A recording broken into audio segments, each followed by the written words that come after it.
एम्पीरियर का बड़ा बेटा रियूजिन, वो इंसान जिससे लिन काया 5 साल पहले प्यार करती थी। रियूजिन अभी सब भूल चुका हो या फिर ऐसा गाया सोचती थी। अब रियूजिन एक रूट प्ले केयर्ड मॉन्स्टर बन चुका है, पर एक टाइम ऐसा भी था जब रियूजिन और काया एक दूसरे से प्यार करते थे और एक दूसरे के साथ शादी भी करना चाहते थे। 5 साल बाद वो शादी तो होती है, पर रीजन से नहीं। रीजून के पापा एम्पीरियल के साथ काया की शादी फिक्स होती है। अब काया बस रीजून के लिए स्टेप मॉम बन के रह चुकी है। काया का एम्पीरियल से शादी करने का बस एक ही रीजन था, अपने किंगडम की हिफाजती और सलामती। काया की खूबसूरती देख के उस भरी सभा के हर एक इंसान के दिल में बस काया को पाने की चाहत जागी थी। काया का पोजीशन उस इम्पीरियल पैलेस में एक कॉन्क्यूबिन के हिसाब से था, पर फिर भी वो बाकी की लड़कियों से बहुत ज्यादा खूबसूरत थी। इम्पीरियल काया की खूबसूरती देख के काया को रिजेक्ट नहीं कर पाते हैं और उसे एज अ कॉन्क्यूबिन उसी पैलेस में रखने के लिए मान जाते हैं। काया खाली हाथ इम्पीरियल से शादी करने के लिए तो नहीं आई थी, मैं साथ साथ बहुत तरह की औषधि, गोल्ड के धागे से सिला हुआ कपड़ा,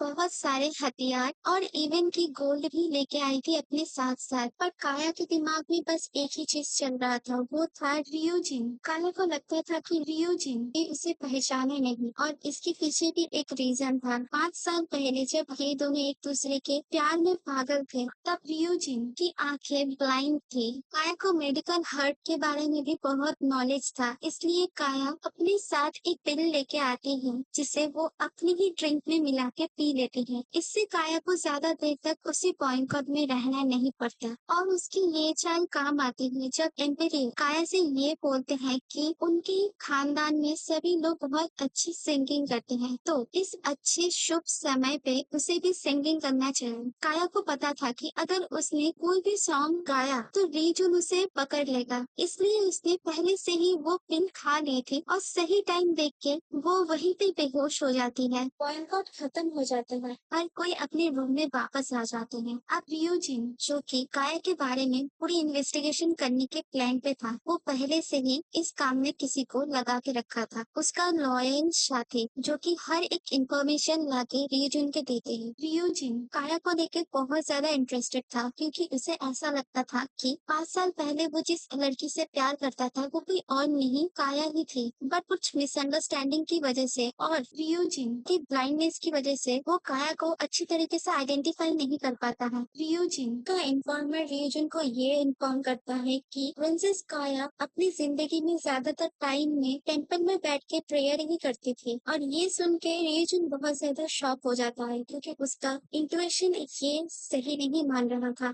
वहाँ पे ताई येन द इम्पीरियल डिवाइनर आ जाते हैं। ताई येन का ये मानना था कि प्रिंसेस काया जो कि हुलान किंगडम से आई है, उसका प्लान कुछ ज्यादा ही बड़ा है, तो हमेशा उसके ऊपर किसी को भेज देना चाहिए इन्वेस्टिगेशन के लिए। बट रीजून यहाँ पे बेफिक्र था क्योंकि उसे पता था हुलान का प्रिंसेस एंड प्रिंस दोनों ही रीजून के कब्जे में था। दूसरी तरफ काया को देखने के लिए उसी राज्य के क्राउन प्रिंस यूजेंग काया की हेल्थ के बारे में फिजिशियन से बात करते हैं और इसी दौरान यूजिन को याद आता है कि काया से वो इससे पहले भी मिल चुके थे। हुलान की मार्केट पे जब क्राउन प्रिंस हुलान को नॉर्मली विजिट करने गए थे, तब प्रिंसेस काया ने ही हुलान को एक ठग के हाथों से बचाया था। यूजिन इसी चीज को याद ही कर रहे थे, वहाँ पे फर्स्ट प्रिंस रियूजिन आ जाते हैं। रियूजिन सबके सामने अपनी बातों से ये जता देते हैं कि यूजिन बस एक क्राउन प्रिंस है और वो दोनों किंगडम की बस सलामती चाहते हैं, इसलिए वो कॉन्क्यूबिन काया को देखने आए हैं। रियूजिन सब कुछ एम्पीरियर को रिपोर्ट देने के लिए बोलते हैं और जाते टाइम रियूजिन एक बार फिर से काया की ओर देखते हैं और उससे पहले दिखता है काया की फोटो के पास एक छोटा सा तिल, जिसे रियूजिन अच्छे से नोट कर लेते हैं। इस इंसिडेंट के कुछ दिनों बाद काया वापस से ठीक हो चुकी थी और उसका प्लान कामयाब हुआ था सिर्फ हर की वजह से, जिसकी पढ़ाई वो इतनी सालों तक कर रही थी। पर सबसे बड़ी प्रॉब्लम ये थी कि उसे इस किंगडम में आने का बस एक ही रीजन दिख रहा था और वो था उसका ब्रदर, जिसे रियूजिन अपने पास बंधक बना के रखा हुआ था। बहुत सारी मुश्किलों के बाद फाइनली एम्पीरियर की साइड से एक खबरी आते हैं जो कि काया को ये न्यूज देते हैं कि वो अपने भाई प्रिंस सिकू से मिल सकते हैं, बट उसका एक कंडीशन है और वो ये कंडीशन है कि वो किसी के देख रेख में ही अपने भाई से मिल सकते हैं। काया हेल्पलेस फील कर रही थी, बट उसके पास कोई और चारा भी नहीं था, इसलिए काया चुपचाप से वो प्रपोजल मान लेती है जो कि एम्पीरियर ने उसे दिया था। नेक्स्ट मॉर्निंग काया रेडी होके अपने घर से निकलने ही वाली थी, उसी टाइम उसे दो सर्वेंट की गॉसिप सुनाई देती है। दरवाजे के पीछे से काया और उसके सर्वेंट ये सब सुन लेते हैं। काया की सर्वेंट बहुत ज्यादा गुस्सा करती है, बट काया उसे संभाल लेती है। पर इस बार काया खुद ही दरवाजा ओपन करके उस सर्वेंट को ये बोलती है कि तुम्हें जितना गॉसिप करना है तुम कर सकते हो, मुझे थोड़ा सा भी बुरा नहीं लगा। और जैसे ही वो आगे जाती है उसके भाई से मिलने के लिए, उसे दिखता है रियूजिन। रियूजिन की देख रेख पर ही काया अपने भाई के साथ मिल सकती थी। एंड फाइनली जब उसे उसका भाई दिखता है वो बहुत ज्यादा खुश हो जाती है। इवन उसका भाई भी उसकी सिस्टर काया को देख के बहुत ज्यादा खुश था। काया धीरे से अपने भाई सिकू को ये पूछती है कि क्या तुम्हें रियूजिन पे ट्रस्ट है। प्रिंस सिकू बस इतना बोलते हैं कि हमें ये सब बातें ओपनली नहीं करना चाहिए, और तुम ये बताओ कि हमारे पापा ने क्या आदेश दिया है तुम्हें। काया धीरे से प्रिंस सिकू को बोलती है कि महाराज का आदेश है कि कैसे भी हमारे क्राउन प्रिंस को हमारे देश सही सलामत वापस लेके आओ। रियूजिन की देखरेख में काया और प्रिंस सिकू एक दूसरे से बहुत अच्छी तरीके से बात करते हैं, जहाँ पे प्रिंस सिकू काया को ये बताते हैं कि इस सर्वेंट का नाम है आलिया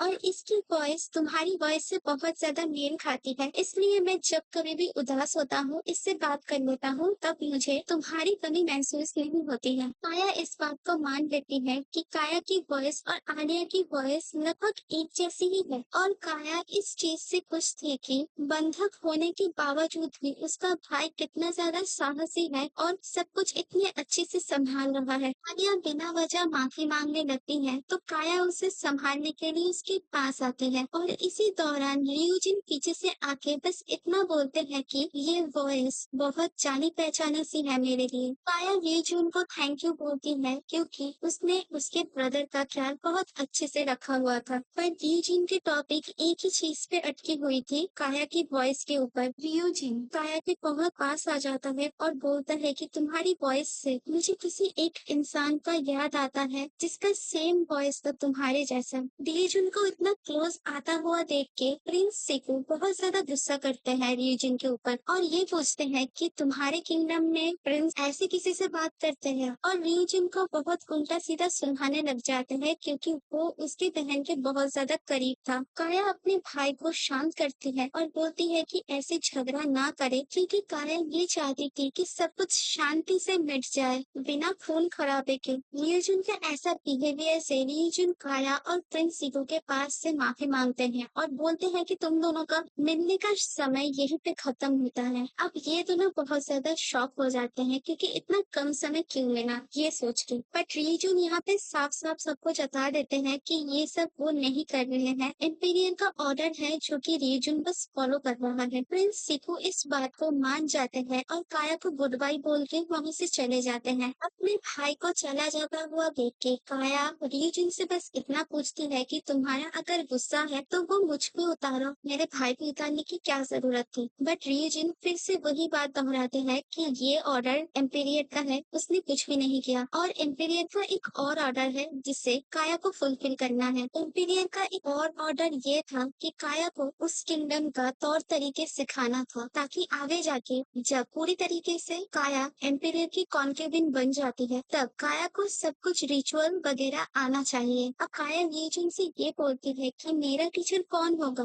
कमांडर रियूजिन जो कि बस लड़ाई करना जानते हैं। क्या मेरे टीचर को ये सब पता भी होगा कि टीचिंग कैसे करना होता है। रियूजिन हंसते हैं और बस इतना बोलता है कि मैं कैपेबल हूँ, इसलिए एम्पीरियर ने ये जिम्मेदारी मुझे दी है। बात को आगे ना बढ़ाते हुए काया रियूजिन को बस थैंक यू बोलती है क्योंकि अब से रियूजिन की एक और काम होगी काया को टीच करना। अब रियूजिन काया के लिप के पास वाले तिल को टच करके ये पूछते हैं कि क्या तुम्हारे पास ये तिल बचपन से था। काया जल्दी से वहाँ से हट जाती है और ये वार्निंग देती है रियूजिन को कि कभी ऐसे रियूजिन काया को टच ना करो। रियूजिन बातों बातों में काया से ये बोल देते हैं कि बचपन में उसे एक इंसान दिखा था जो कि फाइटिंग ट्रेनिंग दे रहा था और उस इंसान के पास भी वैसा ही तिल था जैसा प्रिंसेस काया के पास था, और इसलिए रियूजिन थोड़ा सा कंफ्यूज हो गया था क्योंकि जब रियूजिन प्रिंस सिकू से मिले थे बैटल फील्ड में वो तिल प्रिंस सिक्कों के पास नहीं था। ये सुन के प्रिंसेस काया फर्स्ट प्रिंस रियोजिन से ये बोलती है कि तुम्हारा याददाश्त थोड़ा कमजोर होगा शायद। प्रिंसेस काया का ये कमेंट सुन के रियोजिन हल्के से प्रिंसेस काया को एक लाइफ थ्रेटनिंग का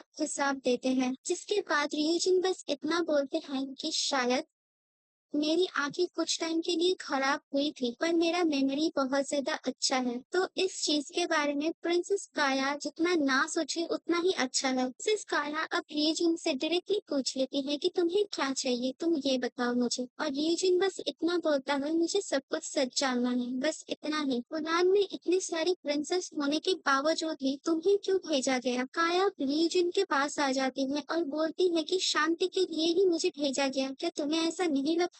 यहाँ पे रीजन बहुत ज्यादा शॉक हो जाते हैं और इसी दौरान इन दोनों के बीच में क्राउन प्रिंस आ जाते हैं और काया से उसकी हेल्थ के बारे में पूछने लग जाते हैं। क्राउन प्रिंस ये नोटिस करते हैं कि रीजन का पूरा अटेंशन बस काया के ऊपर ही था, जिनका ऐसे ही अचानक से इन दोनों के बीच में आ जाना रीजन को बिल्कुल अच्छा नहीं लगता। इसलिए रीजन बस इतना बोलते हैं कि तुम्हें अपने कॉन्क्यूबिन मदर के पास जाना चाहिए, ना कि यहाँ पे आके दूसरे कॉन्क्यूबिन मदर को परेशान करना चाहिए। यूजिन सब कुछ इग्नोर करके काया से बात करने के लिए आगे आते हैं और इसी दौरान रियोजिन काया का हाथ पकड़ के वहाँ से चले जाते हैं और जाते टाइम बस इतना बोलते हैं कि क्राउन प्रिंस के पास बहुत सारे काम है करने के लिए, तो हमें क्राउन प्रिंस को ऐसे परेशान नहीं करना चाहिए। दूसरी तरफ बहुत देर तक चलने के बाद काया को समझ नहीं आ रहा था कि रियोजिन काया को कहाँ लेके जा रहे हैं और जैसे ही काया ये बोलती है कि मैं चल चल के थक गई हूँ, मेरा हेडेक हो रहा है, उसी दौरान काया को ये पता चलता है कि रियोजिन काया को उसके पैलेस के सामने लेके आया है। अब रियोजिन का नौकर इन दोनों को वेलकम करते हैं, जहाँ पे रियोजिन का नौकर काया को बहुत कुछ इंटरेस्टिंग बातें बताते हैं रियोजिन को लेके। और उस सर्वेंट का ये मानना था कि काया बहुत ज्यादा खूबसूरत इंसान है, बट उसके बावजूद भी उसके मालिक रियोजिन बस अपनी ड्यूटी पे ही ज्यादा फोकस कर रहे थे। रियोजिन और काया एक जगह पे अकेले थे, जहाँ पे रियोजिन काया को एक अलग तरह की चाय ऑफर करते हैं। काया उस चाय को एक्सेप्ट करते हुए बट अलग तरीके से। काया रियोजिन का हाथ पकड़ के वो चाय पीती है और उसका कुछ ड्रॉप काया के लिप्स पे चला जाता है और ये देख के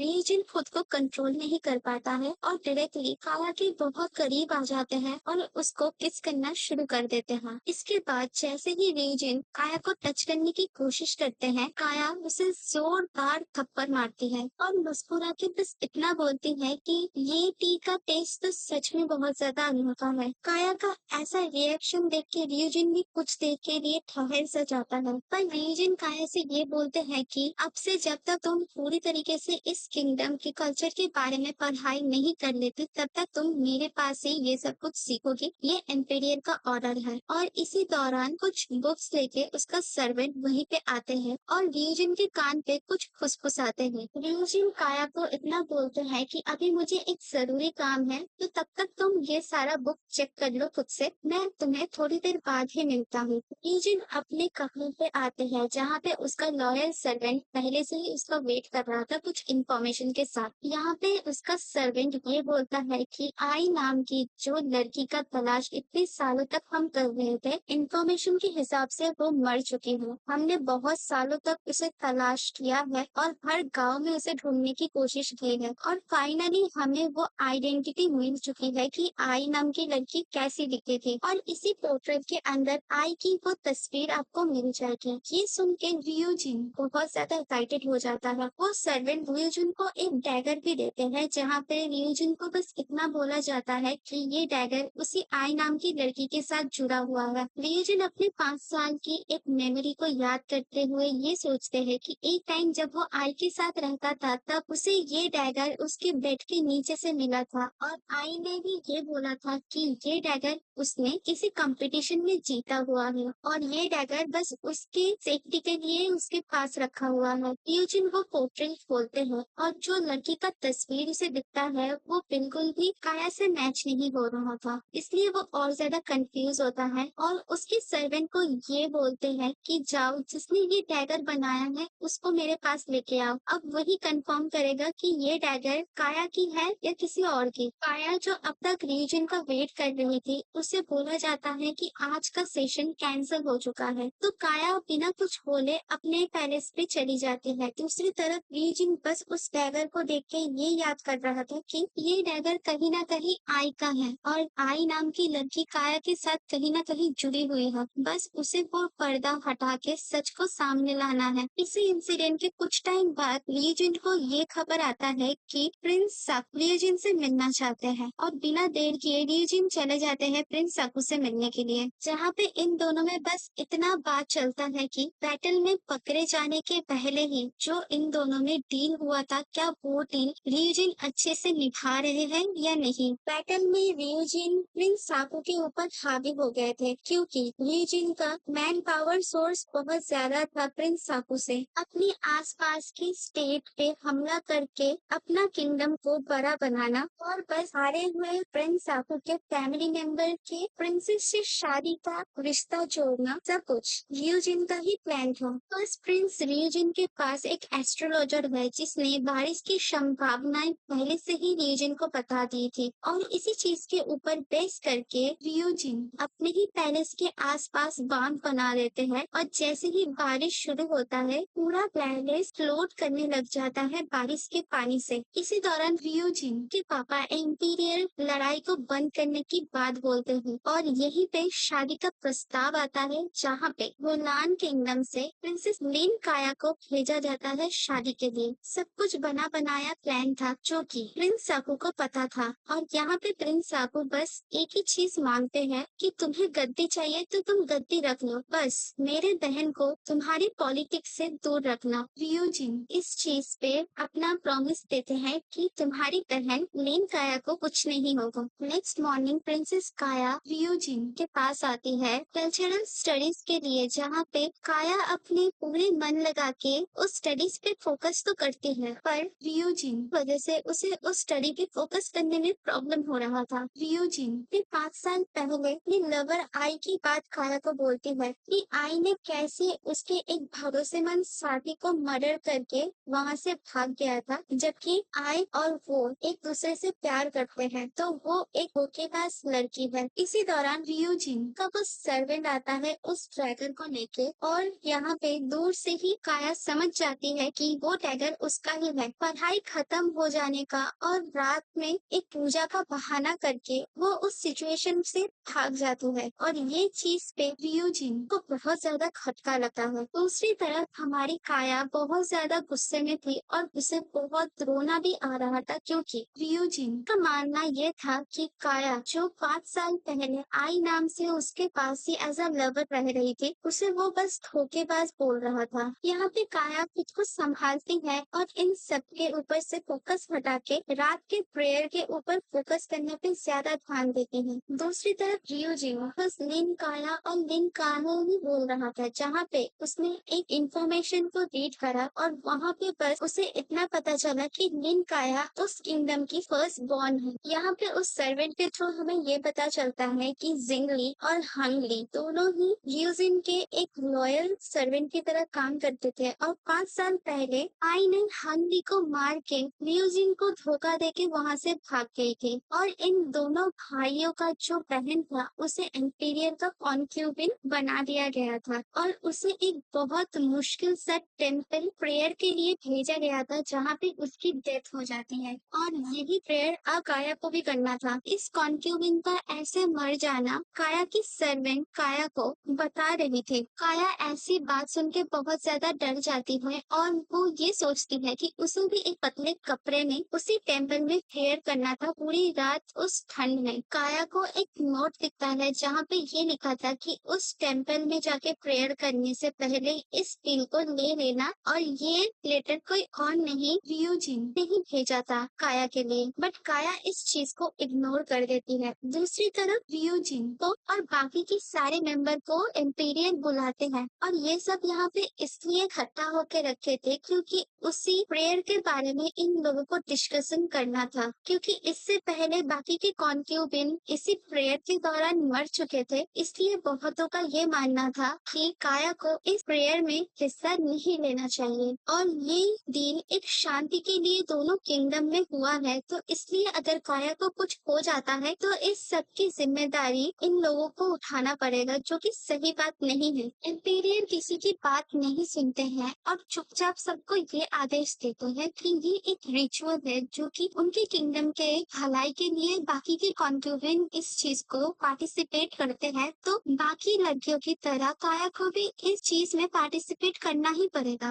और बिना कुछ सवाल किए बाकी के लोग इस चीज को मान लेते हैं। क्राउन प्रिंस को ये आइडिया बिल्कुल अच्छा नहीं लगता है, तो वो डायरेक्टली उसके भाई रियूजिन से बात करने चले जाते हैं, जहाँ पे रियूजिन को बस वो इतना बोलते हैं कि क्या तुम्हें शर्म नहीं आता? तुमने देखा है तुम्हारा जो लॉयल गार्ड था उसकी बहन के साथ क्या हुआ था उस रिचुअल के दौरान? क्या तुम उसके बावजूद भी लिन काया को वो प्रेयर करने के लिए छोड़ना चाहते हो? क्या तुम वहाँ पे मना नहीं कर सकते थे? तुम्हारी बात तो इंफीरियर भी सुनते हैं, है ना? रियूजिन बस उसके भाई क्राउन प्रिंस को ये बोलते हैं कि अगर ऐसा कुछ हुआ भी तुम बीच में से हीरो बन जाना, और वैसे ही गद्दी तो तुम्हारी है ही, तो तुम्हें क्या फर्क पड़ता है इन सब चीजों में? और तुम्हें नहीं लगता जो तुम्हारी होने वाली स्टेप मॉम है उसे लेके तुम्हें इतना चिंता करना चाहिए? तुम अपनी ड्यूटीज पे ज्यादा ध्यान दे, बाकी की कामकाज मैं खुद देख लूंगा। फिलहाल के लिए तुम ये शुक्र मनाओ कि तुम अभी भी सांस ले रहे हो आजादी के साथ। दूसरी तरफ प्रेयर के लिए प्रिंसेस काया को उस टेम्पल में लेके जाया जाता है, जहाँ पे पहले से ही बहुत ज्यादा ठंड था। यहाँ पे हमारे इम्पीरियल डिवाइनर ताई यान भी आए थे,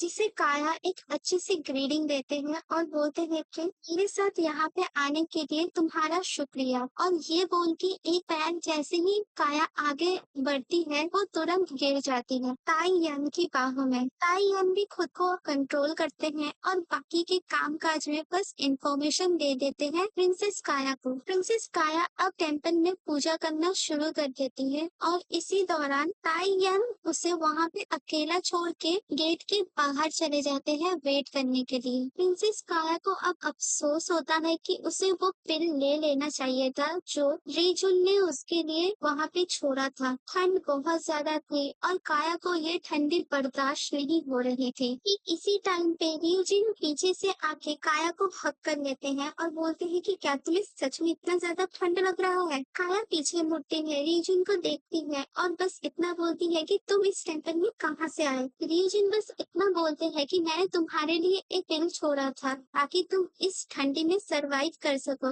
मुझे पता था तुम वो पिल नहीं लोगे, इसलिए मुझे खुद आना पड़ा। काया का दिमाग ये सुन के बहुत ज्यादा गर्म हो जाता है और वो र्यूजिन को उल्टा सीधा बोलने लग जाती है गुस्से में। र्यूजिन हंसता है और बोलता है कि काया कि तुम्हें सच में इतना ज्यादा ठंड लग रहा है? तो र्यूजिन क्या करते हैं ना, पहले अपना कपड़ा उतार देते हैं और जैसे ही काया उसकी बॉडी को देखती है वो इतना सोचती है कि 5 साल पहले र्यूजिन की बॉडी पे ये फ्लावर वाला पैटर्न ड्रॉ किया हुआ नहीं था, बट अभी ये चीज ड्रॉ किया हुआ है। इसका मतलब ये है कि र्यूजिन एम्पीरियर के प्रति पूरा निष्ठावान है, ये बयां करता है। अब र्यूजिन काया का एक हाथ लेके अपनी बॉडी पे टच करके ये बोलते हैं कि अगर तुम वो पिन ले लेती तो तुम्हारा बॉडी भी मेरे जैसे गर्म होता और तुम इस सर्दी में सरवाइव कर पाती। जिन प्रिंसेस काया के साथ बहुत ज्यादा इंटीमेसी बात करने की कोशिश करते हैं, जहाँ पे काया र्यूजिन की उंगली को काट लेते हैं जोर से और बोलते हैं कि अपने लिमिट पे रहा करो, उसे क्रॉस मत किया करो, समझे? तो र्यूजिन को ऐसी हरकतें बहुत ज्यादा क्यूट लगती है और बस काया को इतना बोलते हैं कि मैं तो तुम्हारे पास हेल्प करने के लिए यहाँ आया था ताकि तुम मरो नहीं, और तुम मेरा ऐसे शुक्रिया कर रही हो। र्यूजिन के हिसाब से उसके वंश के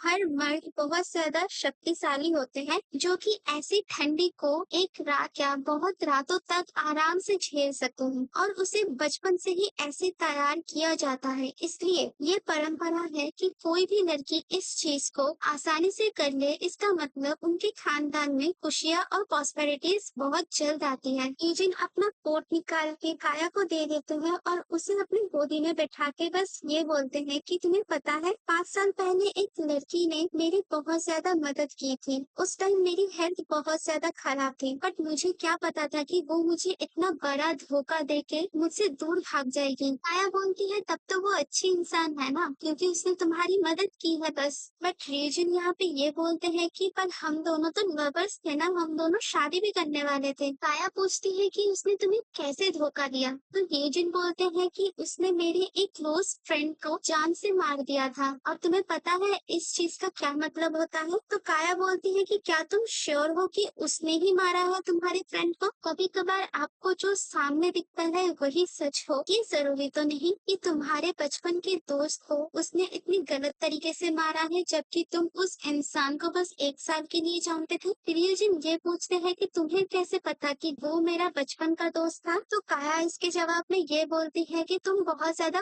कोल्ड पर्सन हो और तुम्हारे पास जो भी है वो सब तुम्हारे पुराने कॉन्टेक्ट ही होंगे ना, तो इससे मुझे पता चला कि तुम्हारे क्लोज फ्रेंड होंगे जो तुम्हारे बचपन के ही दोस्त होंगे। यूजिन बस इतना बोलते हैं कि क्या तुम्हें पता है, बस मेरे उस दोस्त को ही पता था कि मेरी लवर कैसी दिखती थी और शायद कुछ और रीजन होगा जिसकी वजह से उसने मेरी दोस्त की जान ली है। कास्पर पूछती है कि तुम दूसरे लैंड की प्रिंसेस को प्रोटेक्ट क्यों करना चाहते हो? रियोजिन बस इतना बोलते हैं कि मैं इस चीज के लिए कैपेबल हूँ। तो काया बोलती है कि तुम एम्पियर के बहुत ज्यादा ट्रस्टी इंसान हो, है ना, इसलिए तुम इतना क्लोज आ रहे हो कॉन्क्यूबिन के पास जो कि तुम्हारा बहुत जल्दी स्टेप मदर बनने वाली है। यूजिन बोलते हैं कि आ जाओ वापस से मेरी गोदी में बैठ जाओ, क्यों मुझसे दूर जा रही हो? अब इसी चीज का फायदा उठा के काया चुपचाप से जाके यूजिन की गोदी में बैठ जाती है। और इस बार यूजिन बस काया से इतना बोलते हैं कि क्या तुम्हें वो चीज फील हो रहा है? तुम्हें पता है मुझे गड्डी से क्यों निकाला गया? क्योंकि एम्पीरियर को लगता है कि मेरा मैनहुड अच्छे से काम करता ही नहीं है, जो कि मेरा पहला प्लान था और ये सक्सेस भी हो जाता है। क्या तुम्हें भी ऐसा नहीं लगता है कि मेरा मैनहुड अच्छे से काम नहीं करता है? अब काया इसी चीज का फायदा उठा के बहुत गलत तरीके से रिजुन को टोक करती रहती है। रिजुन बहुत मुश्किल से खुद को कंट्रोल करता है और काया को वार्न करता है कि उसके साथ ऐसा ना करे क्योंकि वो आउट ऑफ कंट्रोल हो रहा है। काया रिजुन से कुछ पूछती है, बट उसी दौरान रिजुन पहले बोलते हैं कि मुझे किस करो, उसके बाद मैं तुम्हारे हर सवाल का आंसर दूंगा। काया के पास कोई ऑप्शन नहीं होता, तो काया वही करती है जो रिजुन चाहता था। किस करने के बाद जैसे ही काया रिजुन से सवाल करने लग जाती है, रिजुन बस इतना बोलते हैं कि मैं अभी तक सेटिस्फाई नहीं हुआ और कंटिन्यूअसली उसे किस करना चालू रखते हैं। अब सही मौका देख के काया रिजुन से पूछ लेती है कि क्या तुम ये सब कुछ गद्दी पाने के चक्कर में ही कर रहे हो? रिजुन इस सवाल का अच्छे से आंसर नहीं देता, पर काया फिर से एक क्वेश्चन करती है कि तुम मेरे भाई को सही सलामत मेरे किंगडम में वापस भेजोगे और उसकी जगह एक दूसरे सोल्जर को वहाँ पे बंदी रखोगे। रिजुन जैसे ही काया को टच करना शुरू करते हैं, उसे याद आता है कि 5 साल पहले सेम फीलिंग उसे फील हुआ था जब वो आई नाम की लड़की के साथ टाइम स्पेंड कर रहा था और उसके साथ शादी करने के बारे में सोच रहा था। इस बार रिजुन पूरा आउट ऑफ कंट्रोल हो जाता है और भूखा भेड़िए की तरह काया के ऊपर झपट पड़ता है। काया भी उससे पूरा प्रॉमिस लेती है कि उसे उसके भाई को छोड़ना ही पड़ेगा सही सलामत। रिजुन अपना जुबान काया को देते हैं और बोलते हैं कि उसके भाई को सही सलामत छोड़ दिया जाएगा। यहाँ पे काया बस ये बोलती है कि क्या लगता है तुम्हें, जब मैं तुम्हारे फादर से शादी करूंगा तभी भी मुझे ये सब करना पड़ेगा? ये सुनने के बाद रियोजिन एक पल के लिए काया की ओर देखते हैं और खुद को कंट्रोल कर लेते हैं। रियोजिन काया से बस इतना बोलते हैं कि तुम चिंता मत करो, तुम्हें कभी भी एम्पीरियर के चैम्बर में नहीं बुलाया जाएगा और इस चीज की गारंटी मैं देता हूँ तुम्हें। और इसी दौरान रियोजिन काया की पूरी ड्रेस ठीक कर देते हैं ताकि सबको ये लगे कि अब तक काया ने बस टेम्पल में प्रे ही किया है। जिन अपनी बातों से ये साबित कर देते हैं कि भले ही उसने प्रॉमिस किया है कि उसके भाई को सही सलामत छोड़ दिया जाएगा, बट को रियुजिन के साथ इसी किंगडम में रियुजिन के पास ही रहना पड़ेगा। काया ही समझ चुकी थी कि अब वो एक ट्रैप में फंस चुकी है जहाँ से निकलना बहुत ज्यादा मुश्किल होगा। रियुजिन अब उसे गुड बाय बोल के वहाँ से चले जाते हैं और उसके थोड़ी देर बाद ही टेम्पल को ओपन किया जाता है और सभी लोग बहुत ज्यादा शॉक थे क्योंकि प्रिंसेस सरवाइव कर चुकी थी इतने ठंड में भी। दूसरी तरफ रियुजिन अपना पूरा गेटअप चेंज करके रेडी होके उस गांव में जाते हैं जहाँ पे उसकी लवर आई की बॉडी को दफनाया गया था। रियुजिन बस ये चाहते थे कि आई की बॉडी जहाँ पे दफनाया गया है वो उस चीज को खोद के देखना चाहते थे। इसी बात पे बाकी के गांव वाले इस चीज को लेके प्रोटेस्ट करते हैं कि ऐसा क्यों करना है तुम्हें, बट रियुजिन बस अश्योर करते हैं कि उसे बस देखना है कि वो लड़की है या कोई और ये एक शाही ऑर्डर है जिसे उसे पूरा करना ही पड़ेगा। अब बाकी के लोग उस ग्रेव को खुदाई करने में लग जाते हैं। जहाँ पे ग्रेव जैसे ही ओपन होता है वहाँ पे एक लड़की की कंकाल मिलती है। ये देख के रियोजिन बस ये सोचता है कि लिन काया तुम बहुत ज्यादा चालाक लड़की हो। सच सामने आने के बाद रियोजिन अपने सर्वेंट से ये बोलते हैं कि मुझे तुम्हारे भाई का और मेरे एक लॉयल दोस्त के गुजर जाने का मुझे अफसोस है, पर अब बहुत हो चुका है। इस चीज को यहीं पे क्लोज करो। आई मर चुकी है और इस चीज को लेके इतना बढ़ावा मत दो। दूसरी तरफ एक इंफॉर्मेशन उसी दौरान रीजन को मिलता है जहाँ पे एक बच्चे का जिक्र किया जाता है और ये बच्चा कोई और नहीं था, आई का ही भाई था। और उसे ये इसलिए पता था क्योंकि 5 साल पहले वो उसके भाई से मिल चुका था और उसे ये इंफॉर्मेशन मिलता है कि वही भाई ने उस इंसान को किडनैप कर लिया था जिसने आई का ड्रैगर बनाया था, जिससे लिन काया का असली इंफॉर्मेशन सबके सामने ला सकता था। और ये काम कोई और नहीं, अंदर से लिन काया ही कर रही थी। ये फिर हमारा 1 से लेके 20 का एपिसोड खत्म हो जाता है और फिलहाल के लिए इतना ही एपिसोड अवेलेबल है। तो जब तक नया एपिसोड आता है तब तक के लिए stay tune and stay healthy.